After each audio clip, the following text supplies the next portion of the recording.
Et c'est le retour d'un club historique ce matin. Bonjour Nathalie Moret. Merci d'être avec nous. Journaliste politique pour les journaux régionaux du groupe EBRA, les journaux de l'Est de la France. Et Yves Tréhard. Bonjour. Content de revoir Nathalie avec nous, Yves. Écoutez, alors. Directeur adjoint de la rédaction du Figaro. Alex est revenu, évidemment. On parlera des états généraux de la droite. Les Républicains se sont réunis samedi pour lancer leur reconstruction. Ils veulent affirmer une ligne ferme, une droite forte et conquérante. Mais peuvent-ils rester autonomes? Peuvent-ils se passer d'une alliance avec Emmanuel Macron? Vous nous direz ce que vous en pensez. Et puis à la fin de ce club, à un an des Jeux Olympiques de Paris, on vous emmènera voir la rencontre entre des sénateurs et des athlètes. Vendredi, des démonstrations de disciplines peu connues avaient lieu dans les jardins du Luxembourg.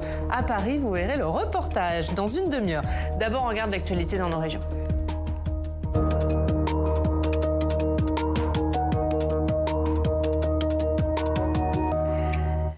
L'actualité dans nos régions avec nos partenaires de la presse régionale et on va parler du Lyon-Turin qui a suscité de nombreuses mobilisations ce week-end. Pour en parler, on retrouve Frédéric Thiers. Bonjour Frédéric, merci d'être avec nous. Bonjour. Chef d'agence du Dauphiné libéré à Saint-Jean-de-Maurienne. Et on va revenir avec vous évidemment Frédéric sur cette manifestation non déclarée, interdite, qui a eu lieu ce week-end pour s'opposer au tunnel Lyon-Turin. 3000 manifestants selon la police. Oui, 3000 manifestants. Alors après le week-end, c'est un peu la désolation. En Maurienne, dans un périmètre limité, Oriane, parce que la manifestation avait été tenue à distance des sites sensibles. Le chantier du Lyon-Turin le plus proche, c'était à une vingtaine de kilomètres à peu près. Mais tout de même, dans le secteur des Chavannes, et Chavannes c'est un tout petit village en Maurienne, il y a des tags partout. Et puis il y a un malheureux garage, une entreprise familiale qui a été vandalisée parce qu'elle a le malheur de vendre du carburant sous l'enseigne Total. Ça peut paraître bien léger au regard des dégâts qu'on peut trouver dans une émeute à Paris, par exemple. Mais je vous assure qu'à l'échelle d'une vallée de 45 000 habitants, ça marque. Les manifestants, ne se sont pas fait que des ailes. Sur le coup, c'est le moins qu'on puisse dire. En revanche, il n'y a pas pour l'heure de création de ZAD en Maurienne, c'était un peu ce qui était craint. Il est vrai que, contrairement à Notre-Dame-des-Landes, le Lyon-Turin, c'est un chantier déjà largement entamé et il n'y a plus guère de site à occuper pour empêcher la mise en chantier. Alors maintenant, la question qui se pose, c'est est-ce que ça change quelque chose au dossier en Maurienne ce week-end? J'ai envie de vous dire non. Le tunnel de base, il est en construction, il ira au bout, j'ai tendance à dire, sauf si Sandrine Rousseau est élue présidente de la République en 2027. En revanche, ce qui est clair, c'est que les soulèvements de la Terre se sont offerts une tribune nationale. Le dossier du Lyon-Turin, jusque-là, il était très largement resté un débat local. Et aujourd'hui, il a pris une résonance bien plus large, tout le monde en entend parler. La France Insoumise et Europe Écologie Les Verts s'en sont saisis. On se demande bien pourquoi, parce qu'a priori, il n'y a pas plus écologique que de mettre des camions sur les trains. Et les arguments sur la capacité de la ligne actuelle à accepter de nouveaux trafics ne tiennent vraiment pas la route, pardonnez le mot, sur le plan technique. Quoi qu'il en soit, le Lyon-Turin, c'est le nouveau cheval de bataille d'une certaine gauche. Certainement pas de toute la gauche, puisque communistes et socialistes restent d'ardents partisans du Lyon-Turin, comme la droite et le centre, d'ailleurs. Quant au Rassemblement national, il se tait sur le sujet, on ne l'entend pas, tout à sa stratégie de lissage de l'image. Maintenant, c'est un dossier de temps long. On parle du tunnel de base, on vient d'en voir des images, mais les accès français, sur lesquels on attend toujours la vraie décision du gouvernement, ne seront pas mis en chantier avant 2030. Pour l'instant, on s'occupe surtout de ne pas laisser la déclaration d'utilité publique devenir caduque si rien n'est fait avant 2028. Là, il y a un risque clairement de type zadiste, bien sûr si la galaxie rouge-vert n'est pas d'ici là, avec les échéances électorales qui s'approchent, passer à autre chose. Merci Frédéric d'avoir été avec nous pour nous parler de ce qui s'est passé ce week-end du côté des Alpes et ces manifestations contre le projet Lyon-Turin. On regarde la une du Dauphiné libéré. Aujourd'hui, le coup d'arrêt pour les constructions. Tout autre sujet. Si on pourrait avoir l'impression que c'est le même sujet, mais c'est un autre sujet. Merci beaucoup Frédéric d'avoir été avec nous. Un mot Yves sur ce dossier du Lyon-Turin et ces manifestations qui ont eu lieu ce week-end. Et Frédéric le rappelait, c'est un projet qui date depuis des années, dont on parle depuis le début des années 90, qui est bien lancé du côté italien, qui est au point mort du côté français. Oui, c'est un serpent de mer, comme on dit, bien sûr. Bon, le papier, ce qui vient d'être dit, a été excellemment dit, et je crois qu'il n'y a pas beaucoup de choses à ajouter. C'est vrai qu'on ne comprend pas pourquoi il Il y a une opposition aussi musclée à cette initiative, à ce chantier. Mais quand on fait de la politique, on comprend mieux. C'est-à-dire qu'ils ont il faut qu'ils existent. Maintenant, c'est ce qu'on appelle, que je n'appelle pas trop l'éco-terrorisme, moi, parce que terrorisme, c'est quand même très particulier, mais c'est de l'éco-délinquance. Ça revient à ça. Et ils ont encore fait aujourd'hui, ils ont encore fait parler d'eux pendant le week-end. J'aimerais qu'il y ait un rapport qui soit un rapport que je ne connais pas, moi, fiable entre le nouveau tunnel et l'ancien tunnel. C'est ça qui m'intéresserait de connaître. Est-ce que l'ancien tunnel, qui n'est pas exploité à sa totale capacité, eh bien, ne pouvait pas faire l'affaire. Voilà, c'est ça, à mon avis, la grande question. Nathalie. Moi, je trouve que ce qui est le plus important, en tous les cas, moi, ce qui m'a plus perturbé, enfin, qui a touché ce week-end devant ça, c'est ce qu'a dit mon collègue, c'est le fait que les soulèvements de la terre ont mis ce problème au niveau national. Moi, effectivement, travaillant au groupe EBRA, donc notamment au Progrès de Lyon et au Dauphiné libéré, c'est un sujet, j'ai le sentiment, qui est traité au fil de l'eau depuis 15-20 ans même. Et effectivement, là, ça devient une problématique nationale. Donc je pense que c'est vraiment le sujet important, et on le doit au soulèvement de la terre. Et le soulèvement de la terre, il va y avoir un gros sujet cette semaine, puisque sa probable dissolution va être discutée ce mercredi en Conseil des ministres. Et je vous parie que, par exemple, demain, aux questions au gouvernement à l'Assemblée nationale, ou mercredi, aux questions au gouvernement au Sénat, ça va être un sujet absolument majeur. Pourquoi qu'est-ce qui fait qu'aujourd'hui, on dissout ce mouvement ?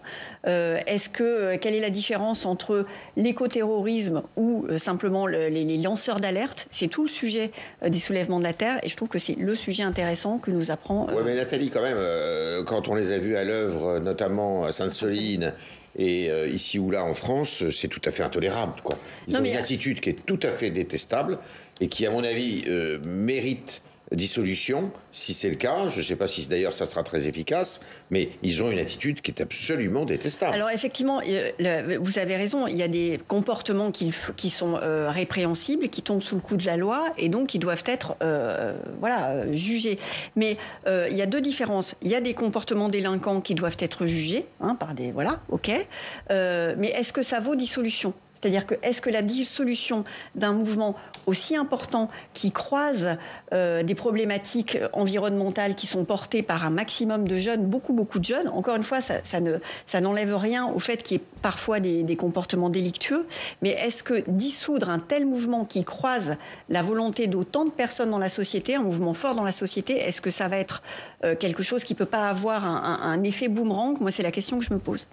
Effectivement, cette association Les Soulèvements de la Terre, elle divise la classe politique. Il y a une partie de la gauche qui les soutient. La droite est vent debout contre cette association. Et d'ailleurs, l'annonce du gouvernement de la proposition de dissolution qui doit être faite mercredi en Conseil des ministres, on l'a appris mercredi dernier à la séance de questions d'actualité au gouvernement du Sénat, une réponse à une question d'une sénatrice Les Républicains de Loire-Atlantique qui justement revenait sur une dernière action des Soulèvements de la Terre qui avait arraché des cultures maraîchères en Loire-Atlantique, des cultures maraîchères qui notamment servaient à une expérimentation en vue du réchauffement climatique pour avoir des salades plus résistantes. Donc parfois, l'action de ces militants écologistes est un petit peu contre-productive vis-à-vis de l'écologie. On parle de la droite ? Samedi avaient lieu les états généraux de la droite, les Républicains qui se sont réunis à Paris pour entamer leur reconstruction. Ils veulent incarner une ligne droite, une ligne forte, c'est ce que dit leur président. Mais peuvent-ils rester indépendants ? Les réponses divergent. Audrey Vuettaz et Hugo Lemonnier se sont rendus au Cirque d'hiver. Les Républicains le savent. Bonjour à tous. Ils ont récemment imposé un rapport de force avec le gouvernement sur l'immigration. C'est sur cette base que les ténors de droite, à l'exception de Laurent Wauquiez, ont lancé 6 mois d'états généraux en grande pompe devant 1 millier de militants.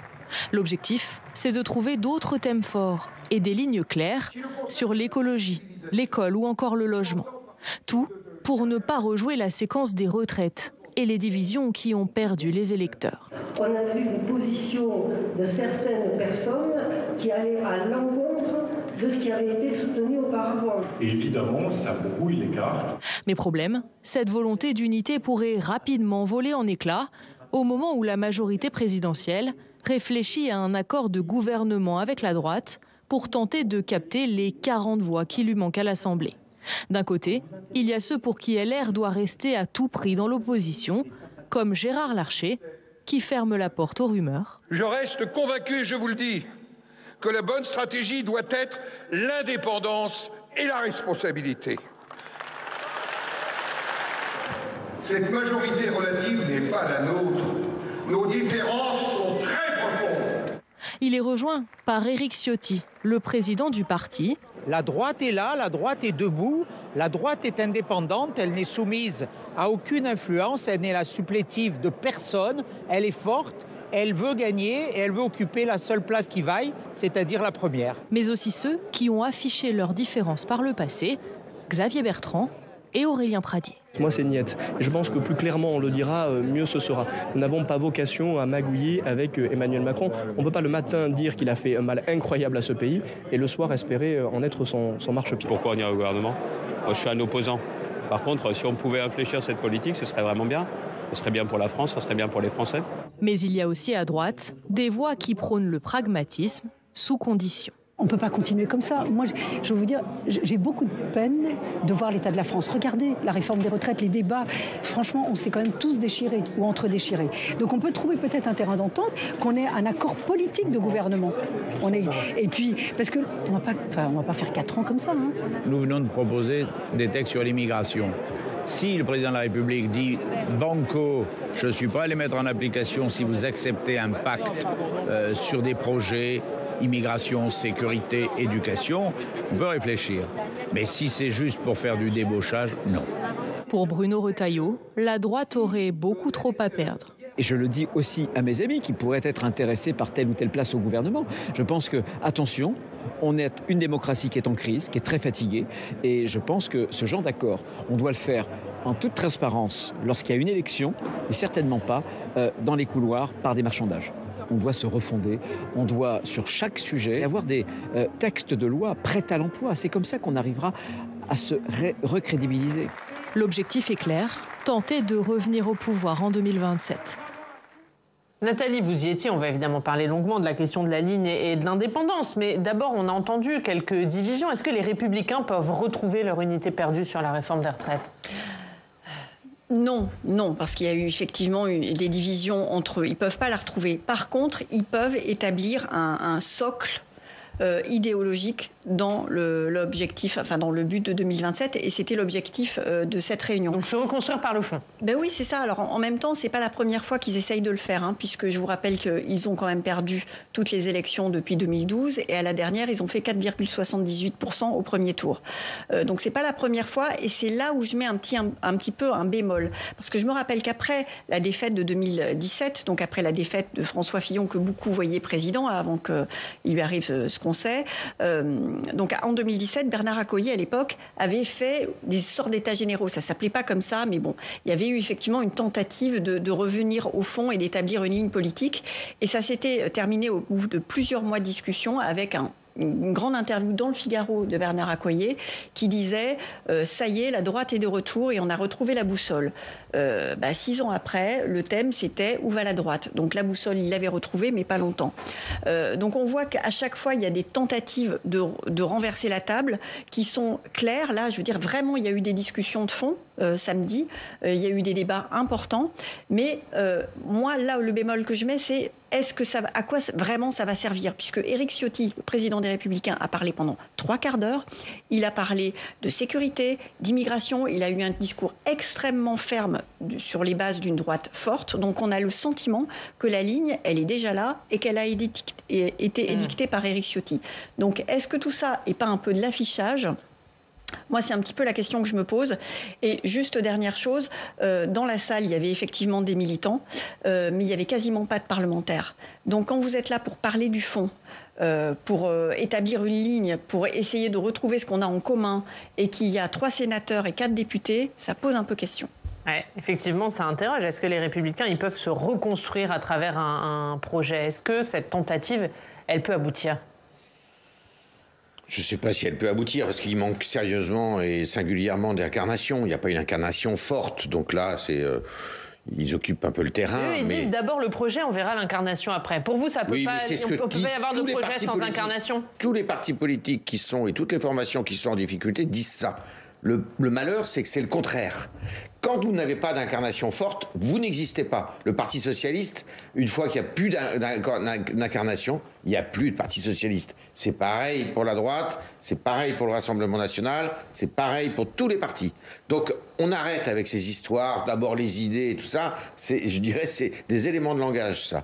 L'intérêt, ce qui est primordial, c'est d'avoir une incarnation forte, du charisme, du talent, et ça, il n'y en a pas. Bon, bah voilà, ils en sont là maintenant aujourd'hui. Ce qui fait que les Français, qu'est-ce qu'ils voient? Ils regardent et ils se disent que le gouvernement actuel, finalement, c'est la droite. Il est là, la droite classique qu'on avait l'habitude de voir, parfois un peu timorée quand il s'agit de sujets régaliens. Eh ben, elle est au gouvernement, elle est à l'Élysée, elle est à Matignon, mais ils disent pas mieux là. Et qu'est-ce qu'ils disent? Comment les croire? La droite, c'est ça un peu le problème justement aussi qu'ils ont.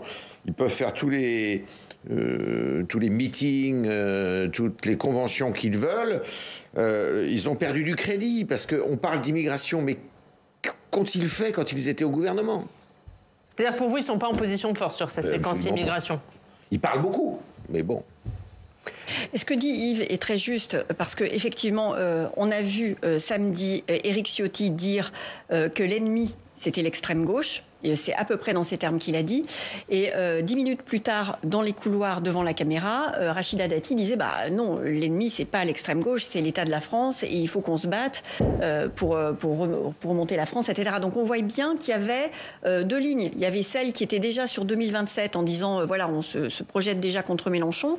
Et Rachida Dati et d'autres, qui n'étaient pas dans la salle pour le dire, mais et d'autres qui disent non, il y a quand même des choses à travailler aujourd'hui, maintenant, pour les Français et pourquoi pas en dans le gouvernement sur certains points et en étant très clair par rapport à ça.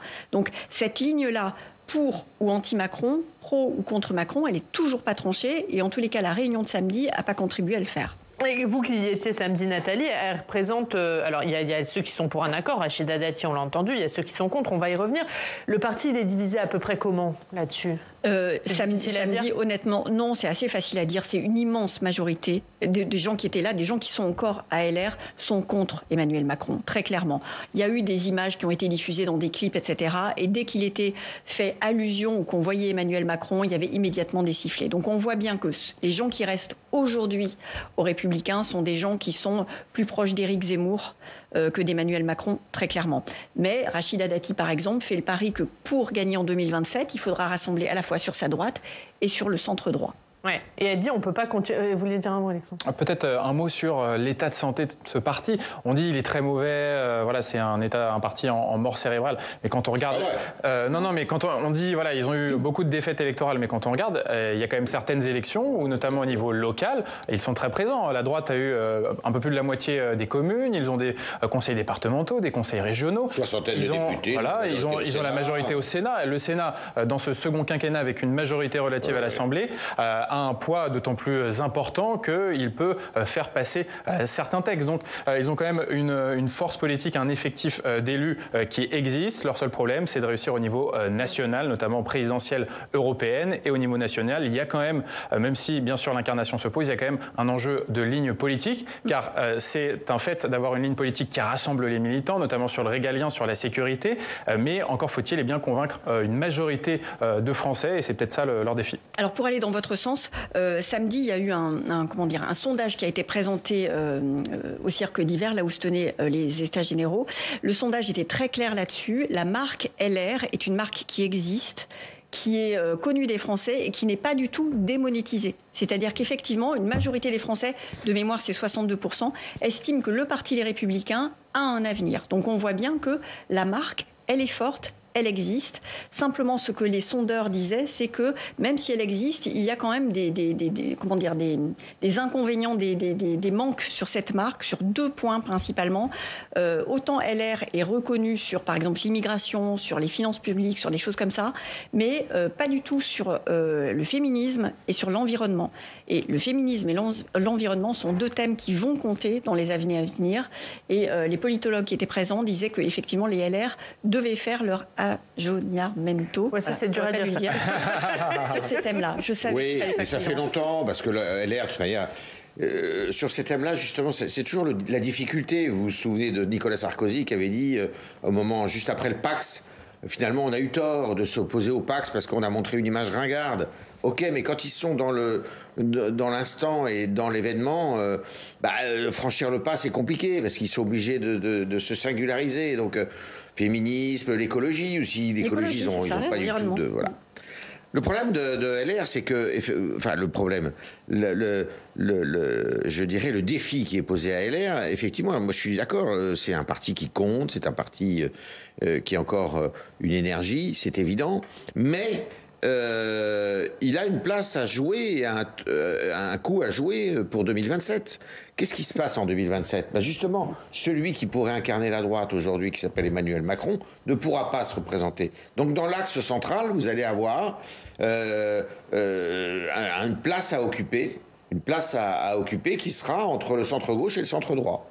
Grosso modo, entre Bernard Cazeneuve et Bruno Retailleau. Donc là, vous allez avoir quoi ? 7, 8, 9, 10 personnes qui vont vouloir postuler. Et vous allez avoir effectivement Bruno Le Maire, vous allez avoir Darmanin, vous allez avoir Philippe, vous allez avoir probablement peut-être Retailleau, peut-être d'autres. Et à gauche, vous aurez peut-être Cazeneuve, vous aurez peut-être Delga. Et là, c'est celui qui sera le meilleur. Et pas Laurent Wauquiez ? Laurent Wauquiez aussi. Il peut encore peser, Laurent Wauquiez. Pardon ? Il peut encore peser. Vous disiez tout à l'heure, le problème des Républicains, c'est qu'ils n'ont pas de leader. Ça en est pas un pour vous ? Mais il faut encore qu'il le prouve. Pour le moment, il n'en est pas. Il est président d'une région, d'une très grande région. Mais est-ce que il a quand même été renvoyé à ses chères études à l'issue de 2 ans de mandat à la tête des Républicains ? Et vous citiez à la fois des gens, Bruno Le Maire, Gérald Darmanin, qui sont rentrés dans le gouvernement, et Bruno Retailleau ou Laurent Wauquiez. Mais grosso modo, ils pensent tous la même chose. Il est là le sujet. C'est qu'en plus, avec ces deux radicalités qui se sont installées à la droite et à gauche, l'axe central, si vous voulez, paraît beaucoup plus large. Ou alors il faut qu'ils nous le disent, ou alors il faut que Éric Ciotti nous dise moi je préfère le Rassemblement national ou une majorité de gouvernement. Il faut que Bernard Cazeneuve dise je préfère la NUPES. Et pour vous, ils vont devoir se ranger, c'est-à-dire la ligne indépendante. Mais dans la tête des Français, ça va être comme ça que ça va se passer. C'est pas possible. En fait, les LR, ils font le pari que pour l'instant, vous l'avez dit, il y a 3 blocs. Il y a l'extrême droite, deux extrêmes et puis un espace central. Ils font le pari qu'on va passer de 3 blocs à 2 blocs. C'est-à-dire qu'il va de nouveau y avoir une droite et une gauche sans espace central. C'est ça leur pari. C'est aussi le pari d'une certaine forme de certains à gauche. Pour l'instant, bien malin qui pourra dire si effectivement cet espace central va être occupé ou pas. Et tout ça dépendra de l'incarnation. Soit Édouard Philippe et Bernard Cazeneuve, pour faire simple, arrivent à s'imposer et effectivement il y a un espace central qui se crée. Soit il n'y en a pas et à ce moment-là, on peut effectivement assister à une bipolarisation de la politique française. Mais du coup, parce que Nathalie disait, il y a un sondage, vous nous parliez de ce sondage qui a été présenté aux Républicains samedi, et vous nous disiez que les Républicains qui étaient présents au circuit d'hiver étaient majoritairement contre une alliance avec Emmanuel Macron. Il y a un sondage dans le Figaro, Yves, qui dit que les Français, eux, sont majoritairement pour une alliance entre les Républicains et Emmanuel Macron. 56%. Oui, bien sûr. Ce qui n'est pas énorme. C'est quand même très serré. Le match est serré. Je pense que c'est à l'image de ce qu'est le Parti républicain aujourd'hui, entre la ligne Rachida Dati, Nicolas Sarkozy, Jean-François Copé d'un côté, Roger Carucci, et puis l'autre ligne, Retailleau qui est un peu au centre. Il sait ni oui ni non d'une certaine façon. Et puis une ligne qui est franchement hostile à ça, qui est incarnée principalement par Éric Ciotti d'ailleurs. Oui, dans les discours des cadres des Républicains, on a l'impression que c'est ceux qui sont contre une alliance avec Emmanuel Macron, ceux qui veulent discuter. Mais effectivement, Yves, il y a aussi une zone grise, notamment au Sénat, où on pratique finalement une forme de nouveau en même temps. Le en même temps dans l'opposition et en même temps avec le gouvernement, notamment sur la réforme des retraites, où il y a quand même une majorité LR assez forte qui a soutenu ce texte. Donc c'est une ligne de crête assez ténue, notamment que défend Gérard Larcher. Il l'a encore rappelé dans ses états généraux généraux de la droite, à la fois indépendants, mais dans la responsabilité. C'est pas facile à tenir. Mais est-ce que les Républicains ils sont en mesure d'infléchir sur la politique du gouvernement ? Oui, parce que clairement, là, la réforme des retraites, c'est derrière nous, c'est passé. D'accord. Donc maintenant que ça a été extrêmement dur, les oppositions, elles font monter les enchères. Et c'est ce que fait exactement le groupe Les Républicains. Ils sont 62, alors c'est pas énorme, mais le gouvernement a besoin d'eux pour faire passer les textes. Donc comme ça a été très tendu sur les retraites, les oppositions, toutes, les LR comme le PS, une partie de la NUPES, disent ok, nous on veut bien vous aider pour faire passer les textes, mais maintenant c'est plus cher. Donc voilà, vous prenez tel amendement, etc. On est dans la tambouille parlementaire et c'est exactement ce que fait de façon très intelligente d'ailleurs le parti Les Républicains, en proposant par exemple ces 2 fameuses propositions de loi, ils mettent le prix sur la table. Est-ce que, si jamais il y a un accord avec les Républicains, est-ce qu'Emmanuel Macron ne va pas perdre au sein de sa majorité, et notamment le MoDem ? On a entendu les alertes de François Bayrou ces derniers jours. Il n'y aura pas d'accord, ça. On fait semblant. Tout le monde fait semblant. Mais il n'y aura pas d'accord, parce que le président de la République sait très bien qu'il perdra une partie de sa majorité. Il sera sans doute en délicatesse avec le MoDem, effectivement, parce que Bayrou est quand même une personnalité de la majorité qui compte. Donc on va rester dans ce statu quo-là, et puis on va avancer au cas par cas. Il n'y aura pas de pacte, je ne pense pas qu'il y ait de pacte. Et il n'y aura sans doute pas de gros textes non plus. Parce que là, on a passé les retraites, il va y avoir l'immigration, mais après... Je ne sais même pas si on en parle. Ça va amuser la galerie, quoi. Et peut-être, et après, quel gros texte passera ? Je ne suis pas persuadée qu'il y aura des textes absolument très, très, très importants, etc. Ce qui pose d'ailleurs le problème du second quinquennat d'Emmanuel Macron. Qu'est-ce qu'il va laisser comme trace ? Le tournant pour les Républicains, ça va être la campagne des Européennes ? C'est pas un tournant, parce que les Européennes, pour les Républicains, c'est une élection qui va montrer qu'ils sont... oui, alors effectivement, ils se sont... Ça a été la première... je dirais, signal d'alarme, ça a été aux dernières européennes, où ils pensaient à un moment flirter à 12-14%. Finalement, ils se sont retrouvés à 7%. On verra. Ça dépendra aussi des candidats qu'ils présentent, s'ils ont une incarnation forte.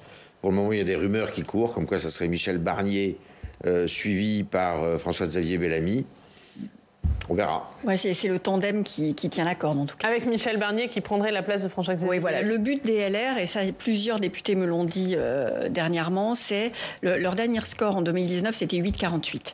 Il ne faut surtout pas faire moins. Donc, s'ils sont dans l'étiage de 8, 11, tout est possible pour la présidentielle. Moins, c'est compliqué. Mais ils l'ont en ligne de mire, cette élection européenne, où ils veulent le plus possible la faire passer sous les radars honnêtement, ligne de mire, non, c'est pas leur... Voilà, c'est genre... C'est une passe difficile, il va falloir passer, mais plus vite ce sera passé, plus mieux ce sera. C'est un peu ça le sentiment. On suivra ça, évidemment, avec vous.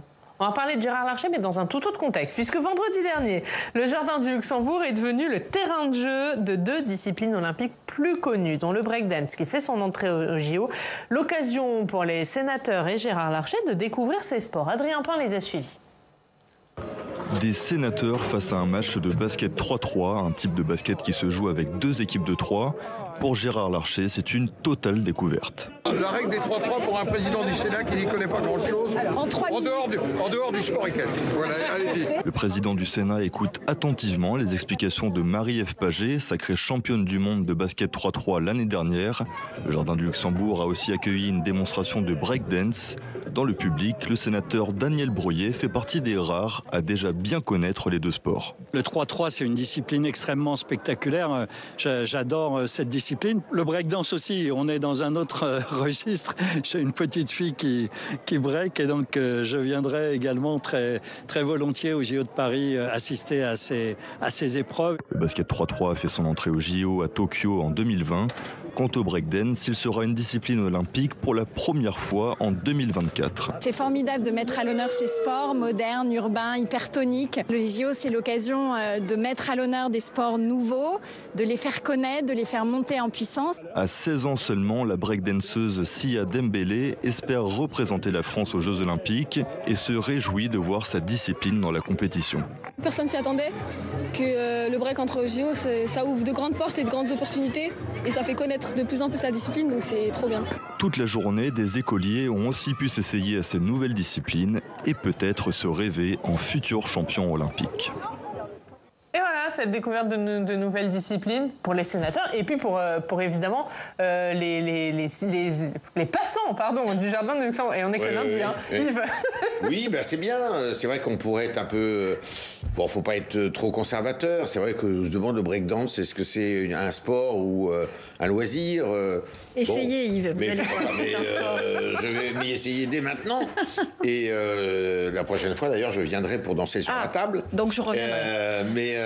Revenir, là, Nathalie. Ce qui est bien, c'est que ça donne du plaisir à tout le monde et que ça donne de l'enthousiasme. Ça, c'est bien. Et ce genre de choses, j'imagine que ça va se multiplier dans toute la ville pendant un an, quoi, parce que les JO vont commencer à vivre maintenant. Ouais, avec la découverte, effectivement, de ces nouvelles disciplines. Alex, on va parler d'autres sujets avec vous. Regardez ce qu'elle a une de la presse régionale.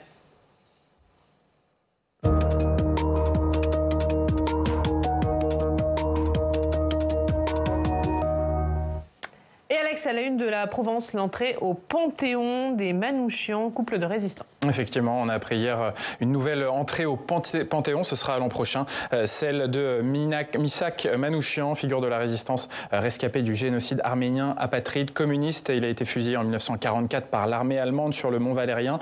Sa femme, Mélinée, résistante comme lui et qui lui a survécu 45 ans, entrera également dans ce temple de la République. Interrogé par le journal La Provence, le cinéaste Robert Guédiguian, qui a réalisé un film sur Misak Manouchian en 2009, L'armée du crime, salue cette panthéonisation.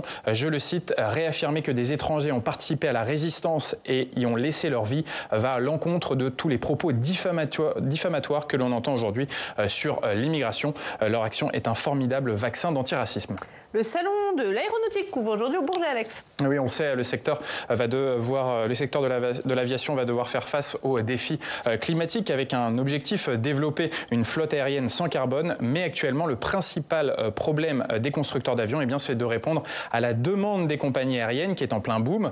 Même si le secteur n'a pas repris le rythme d'avant Covid, les commandes sont en forte hausse. Plus de 7000 avions sont déjà notés dans le carnet de commandes du groupe Airbus et cela relance l'emploi. Par exemple, en Loire-Atlantique, Airbus va recruter 800 CDI à temps plein cette année pour faire face au boom du secteur. À la une du journal L'Union, des premières bouteilles de vin blanc dans les Hauts-de-France. Effectivement, l'avenir du vin est peut-être dans les Hauts-de-France puisque 40 000 premières bouteilles de vin blanc vont être commercialisées dans les Hauts-de-France à partir du mois de juin de ce mois-ci. Le projet est né en 2019 autour du groupe Ternovéo et de 11 exploitants agricoles qui ont planté les vignes notamment dans le département de la Somme. Les vins assemblés sont à base du cépage chardonnay et objectif à long terme de la production, 450 000 bouteilles par an. Et puis on finit, Oriane, par la une de la dépêche du midi consacrée au triomphe des joueurs de rugby du Stade Toulousain, sacré champion de France samedi après une victoire dans les dernières minutes face à La Rochelle 29-26. Hier, les joueurs ont brandi leur bouclier de Brennus sur la place du Capitole à Toulouse. Il y avait une communion entre le public et leurs idoles. Et puis il faut dire que les Toulousains sont assez habitués à ce genre de fête puisque ce titre était le 22e titre de champion de France pour le Stade Toulousain. Et vous y étiez, Alex. Alors pas à Toulouse, mais au Stade de France. J'étais au Stade. Non, j'étais pas au Capitole. Ouais. Belle ambiance. Ouais, très belle ambiance. Nathalie, on va regarder une des nombreuses unes des journaux du groupe EBRA, celle du Républicain Lorrain. Où sont passés les saisonniers? Oui, c'est un dossier qui est dans tous les journaux du groupe EBRA aujourd'hui. Effectivement, c'est un vrai souci, mais pour tous les secteurs du tourisme, qui manquent de bras. Donc, ça veut dire qu'il peut y avoir des bars, des restaurants qui ferment un petit peu plus tôt. Enfin, c'est un vrai souci. Donc, c'est à lire aujourd'hui dans nos journées. Et à la une du Figaro, Yves, le remaniement qui vire au casse-tête pour Emmanuel Macron. Oui, et du coup, on revient aussi, nous, au Figaro, sur la stratégie de LR et les relations entre la majorité, le président de la République et LR. À lire ce matin dans le Figaro. Merci beaucoup, Nathalie. Merci beaucoup, Yves. Merci. Ravi de vous retrouver tous les deux. Merci Alex. Si vous voulez revoir cette émission, c'est sur publicsénat.fr. Prochain rendez-vous à 18h, Sens Public, Thomas Hugues. Et puis à 19h, Audition Publique avec vous, Yves. Oui, effectivement. Et Jean-Hervé Lorenzi. Jean-Hervé Lorenzi, qui est un économiste et qui est le fondateur et organisateur des Journées d'Aix-en-Provence. Et ce sera à suivre à partir de 19h30. Merci à tous de nous avoir suivis. À demain. Très bonne journée.